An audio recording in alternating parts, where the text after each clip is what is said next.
Breaking news just coming in. A strong earthquake struck the Drake Passage region. According to the U.S. Geological Survey, the intensity of the quake was 7.5 on the Richter scale, while the U.S. Tsunami Warning System did not issue any alert after the Drake Passage earthquake. The Pacific Tsunami Warning Center briefly issued a warning for Chile. Now, Chile's Navy Hydrographic and Oceanographic Service also issued a precaution for the Chilean Antarctic territory. The earthquake struck at a depth of 10.8 kilometers. The Drake Passage is located between South America's Cape Horn and South Shetland Island of Antarctica. It is a deep and wide waterway that connects the southwestern Atlantic and southeastern Pacific Oceans. The AI Action Plan states a goal of encouraging freedom of speech. This is an important goal. Yet what follows in the document is instead a plan to interfere with private company design and development decisions about speech by ensuring AI procured by the federal government objectively reflects truth rather than social engineering agendas. And the AI Action Plan includes an executive order on promoting the export of the American AI technology stack, aimed at promoting the export of full-stack American AI technology packages. The Trump administration's AI Action Plan signals a troubling shift away from safe, accountable AI towards rapid, private sector-driven deployment. It touts openness, innovation, and American leadership while simultaneously gutting the very agency that it relies on to deliver those goals, which is the National Science Foundation, the NSF. And the plan does not, however, give sufficient attention to AI governance or clarity on the use of copyrighted materials in AI training. And so this really just scratches the surface on the 28-page AI Action Plan. But Johannes, what stood out to you most about Trump's proposed plan of action? Well, several things that you mentioned already. One is, yes, the promised defense of freedom of speech paired with a directive that federally procured AI objectively reflects truth rather than any social engineering agendas. That tension between the open discourse and ideological control leapt off the page straight away. Then, of course, you have the gut punch to the innovation engine. The plan leans heavily on the National Science Foundation to drive AI leadership, and we need that leadership from the NSF. Yet, it simultaneously underfunds or cuts the cost of NSF programs, undercutting the very research ecosystem it vows to bolster. And then the plan is big on export, short on guardrails. There's an aggressive push to promote the export of the American AI technology stack, but almost no detail on governance, safety standards, or how to handle training on copyrighted data. And it's missing a government framework. Nowhere does it establish clear rules for bias mitigation, auditing, or accountability, leaving companies free to define truth however they choose. Bottom line, Trump's AI Action Plan reads like a rallying cry for rapid deployment and export, yet it sidesteps the research support and governance clarity we actually need to ensure safe, trustworthy AI. Now, Syria, Iraq and Turkey are struggling with a crisis that transcends borders, one that is not about politics of war, but about water. A drought is tightening its grip, and the numbers are pretty staggering as climate change grapples the region. Our next report gets more details. West Asia is running dry. Syria, Iraq, and Turkey are facing their worst droughts in decades, threatening food security, water supplies, and regional stability. In Syria, the United Nations says wheat production has fallen by 40%, the biggest drop in 36 years. The UN Food and Agriculture Organization estimates a wheat shortfall of 2.7 million metric tons this year, enough to feed 16 million people. This year we planted 100 donums and we harvested nothing. The crops didn't grow and even the shepherds didn't benefit from the land. We incurred huge losses, including farm wages, seeds and fertilizer. The World Food Programme warns that 3 million Syrians could face severe hunger, while over half the country is already food insecure.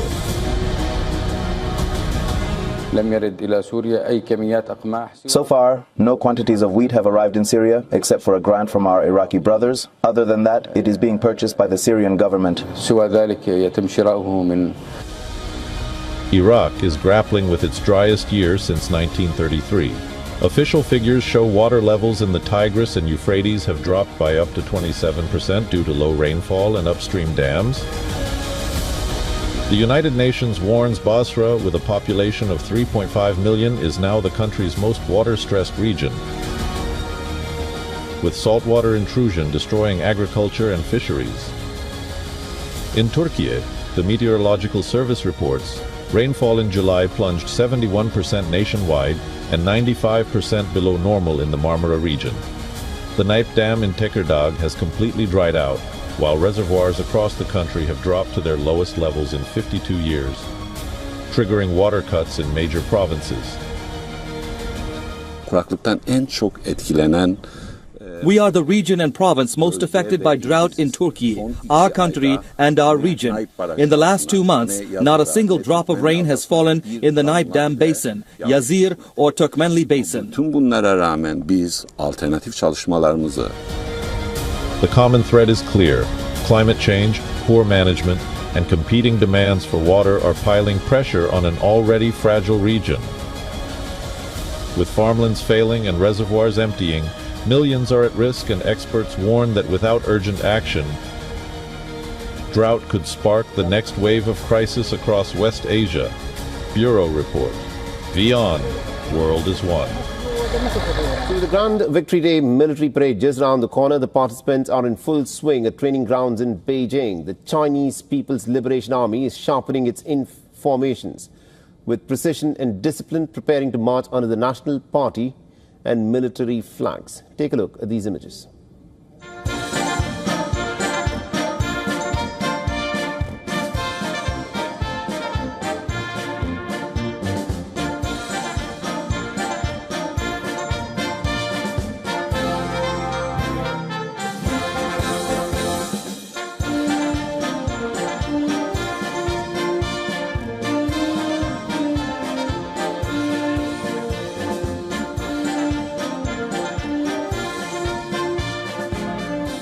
As the Indiana National Guard signs a partnership with Saudi Arabia. Fox 59's Anna Darling sharing the reason behind this partnership. Anna, what do you learn? Hey, good morning, guys. Take a look at these photos. Indiana National Guard leaders are in Riyadh right now, and they signed this new partnership just this morning. It's part of the Defense Department's State Partnership Program.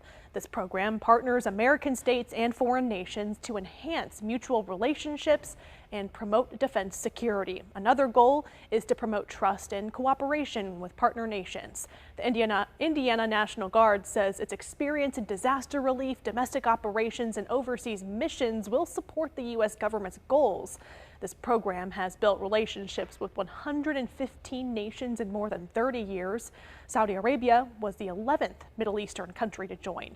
The Indiana National Guard has been partnered with Slovakia for more than 30 years and established a partnership with Niger in 2017. It's been about 3 months since President Trump's historic visit to Saudi Arabia, where we saw several financial agreements struck with Saudi Arabia and United Arab Emirates leaders. Oklahoma's National Guard also joined in on this new partnership with Saudi Arabia today. Saudis cannot see the genocide in Gaza, even though it's only 800 miles away from them, but they definitely were able to glimpse the moon before everybody else. Though that is 233,000 miles away, they saw it first. George Galloway exposes Saudi silence on Gaza. Hypocrisy laid bare, ignoring suffering just 800 miles away. And of course, for those of you celebrating Eid tomorrow, instead, my salutations and my greetings go out to you all the same. It is Mother's Day, only in the West, which is why I'm wishing a happy Mother's Day to every mother in the West, to my own mother, to the mothers of my children, to your mother, and to mothers all over the world. And the quote from Mayakovsky that I gave earlier is a very profound one. Crime and ICE raids are impacting business in Chinatown. Now a well-known market in the area is preparing to close. KCAL News reporter Luz Delia Caballero spoke to the owner about the store's future. Every afternoon at 1 o'clock, you'll find Amy Tran standing outside Yuhua Market on North Broadway and Ord. Plastic bags in hand, garlic bulbs in crates, her eyes scanning for familiar faces. We sell everything. The price is really good price for the customer. For 18 years, Tran has run this market the old school way. No price tags, just conversation. Everybody is like the store. We have everything. Food or vegetable. We sell some oka, mongtơi. A place where people bargain and neighbors linger. But soon, Yuhua will be no more. The business is really slow. It's cannot handle anymore. Tran built this market based on what people needed. And while their needs haven't changed, the neighborhood around them has. Pandemic losses, gentrification, ICE raids, and most recently, burglaries, all things that have driven this market and her family to the brink.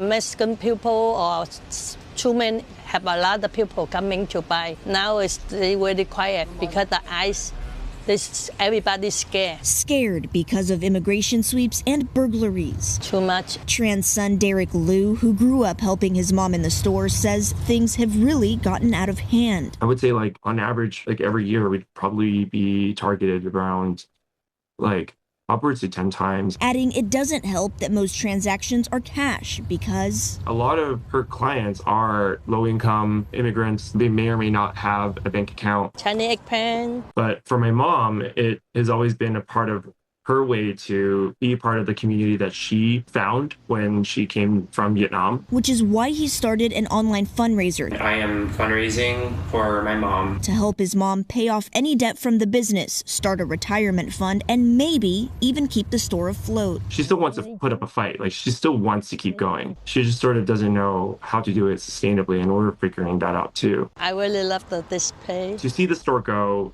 is unfortunate because it's really just an extension of our family and our connection to Chinatown. As of now, they plan on closing up shop at the end of September, but Tran may just end up opening up at a different location. Yeah, I hope so. In Chinatown. The people like it. Lustelia Caballero, KCAL Mayor News. Brandon Johnson vowing legal action if National Guard troops are deployed to Chicago, saying the president is trying to sow division in Democratic-led cities. What the president is claiming that he wants troops to do, they don't even have the authority to do it. They have no arresting powers. The mayor responding to President Donald Trump, who said he'll be expanding National Guard deployments to cities other than Washington. Chicago's a mess. You have an incompetent mayor, grossly incompetent, and we'll straighten that one out probably next. That'll be our next one after this. The president's Oval Office comments come as Chicago police data shows overall crime since the first of the year is down 13% compared to the same period last year, and violent crime is down 23%.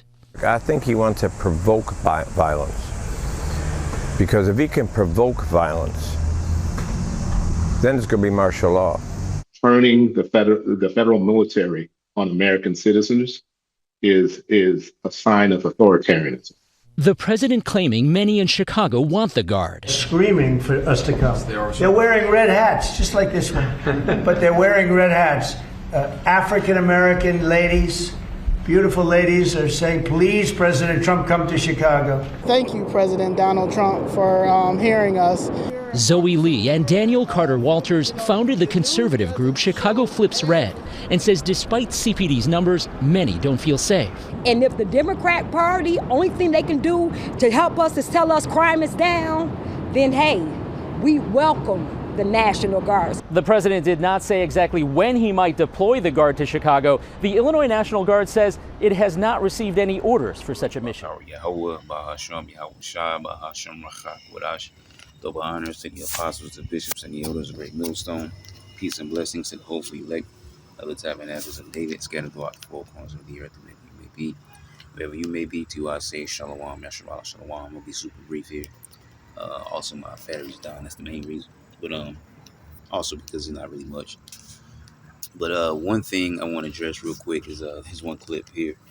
It's probably right before this, where they're saying that these businesses are starting to hurt because of ICE, and that's something I mentioned before, which it was more directly towards actual Israelite businesses and things of that nature.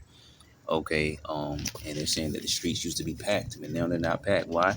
Because the deportation stuff that's going on with these Northern Kingdom Israelites. So, it goes to just to add, more oomph to the fact that we make when we speak about how America makes a lot of money for other countries, but a lot of that money is generated from all the backs of the Israelites.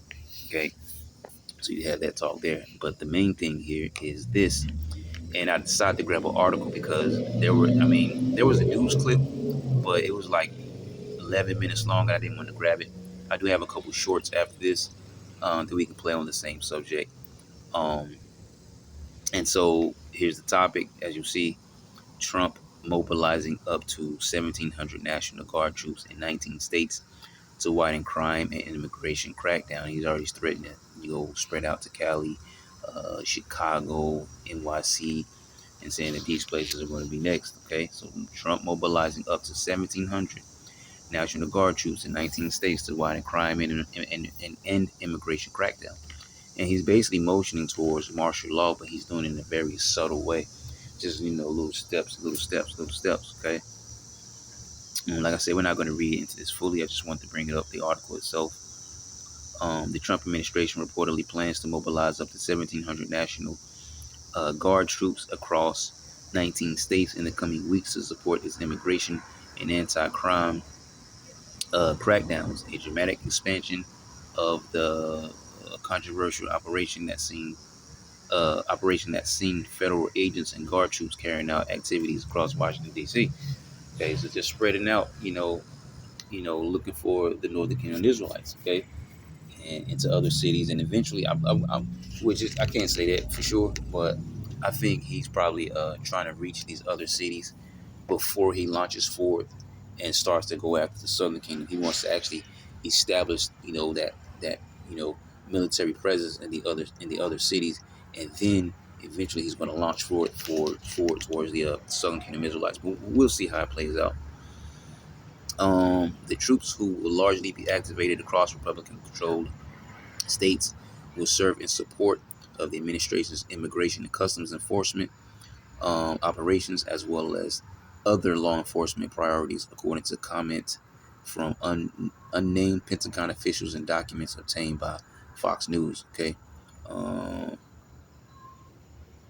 the guardsmen assisting ICE will be carrying out tasks that may include personal data collection, fingerprinting, DNA swabbing, and photographing of personnel in ICE custody. An official told outlet the deployments will take place across the following states: Alabama, Arkansas, Florida, Georgia, Idaho, Indiana, Iowa, Louisiana, Nebraska, Nevada, New Mexico, Ohio, South Carolina, South Dakota, Tennessee, Texas, Utah, Virginia, Wyoming, okay, per Fox News. All right, so yeah, and that's pretty much all we have to read on that. All right, just to hit the point there. Okay, so those are those states again. Okay, Alabama, Arkansas, Florida, Georgia, Idaho, Indiana, Iowa, Louisiana, Nebraska, Nevada, New Mexico, Ohio, South Carolina, South Dakota, Tennessee, Texas, Utah, Virginia, Wyoming. Okay, so yeah, and as a matter of fact, let me grab just at least one scripture real quick, and it's not fully to this point yet, but this is where we're heading. Okay, we're definitely heading to this point in a second here. Okay, and it's all behind Jacob's trouble, which the prophets are prophesying about, and the world is going to get caught up by surprise, when things start to happen that they can't explain. Okay, let me just punch it. I want to go right to the scripture. I believe it's in 16, shall desire to go into a city and shall not be able. Okay, people are afraid already. Okay, the Israelites are afraid already, so they're not showing up at their jobs, not showing up to farms, stuff like that, because they're afraid, okay, of what Esau is preparing to do and is doing. And we talked about the Alligator Alcatraz, Speedway Slammer, Deportation Depot. Now they have the Cornhusker Clink, okay, and they're making mockery of you as they establish their presence, and they're also establishing their presence militarily. 2 Ezra 15:15, for the sword and their destruction draweth nigh, and one people shall stand up and fight against another, and swords in their hands. It's not quite to that point yet, but it's coming to it, because the American people are coming to their breaking point. For there shall be sedition among men, and invading one another, They should not regard their kings nor princes, and the course of their actions shall stand in their power. And that's, those protests and those riots and just standing up and saying that we have rights and stuff like that. A man shall desire to go into a city and should not be able because of lockdowns, all right, martial law, okay, curfews and things of that nature, okay, which also could come about from a dis-ease. But as of right now, we're just speaking on the things that we know of. For because of their pride, the city shall be troubled, the houses shall be destroyed, and men shall be afraid. Okay, so we're going to stop right there. Just to make the quick point, I really just wanted that verse 17. So, we'll finish off the news, but will you edify? Shalom. Guess what? More disturbing information about Donald Trump. The Pentagon plans to deploy up to 1,700 National Guard troops across 19 states to support the Department of Homeland Security, ostensibly to support ICE. But I think what this means is that Trump is using it as an excuse to have this National Guard's personal militia in place, especially in time for midterm elections, so that he can screw around with our free and fair elections and keep people from voting. This just broke. Trump will be sending the National Guard into 19 states to fight crime. Imagine if Joe Biden sent the military into 19 different states in order to turn them against the American people. What would Republicans be saying right now? According to reports, the Guardsmen will be sent to Alabama, Arkansas, Florida, Georgia, Idaho, Indiana, Iowa, Louisiana, Nebraska, Nevada, New Mexico, Ohio, South Carolina, South Dakota, Tennessee, Texas, Utah, Virginia, and Wyoming between the months of August and November. We will basically be paying them lots of money in order for them to just stand around, because legally they're not actually able to do anything against an American citizen.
Oh my goodness. What do we have here? Is it an alien spaceship landing? I don't know. But that is the coolest thing I think I've ever seen. I've seen fire rainbows before, but what is that? Like seriously, what kind of psychedelic shit is that? Look at that. And there's like beams coming out of the other one too. Ooh, that is, oh my goodness. Look at the green. I don't know, because I saw the lightning thing go up. I don't know if I should like run and hide or what. Is it Godzilla? Is it an alien ship? Is it going to storm? I don't know. I noticed it's suddenly a little darker out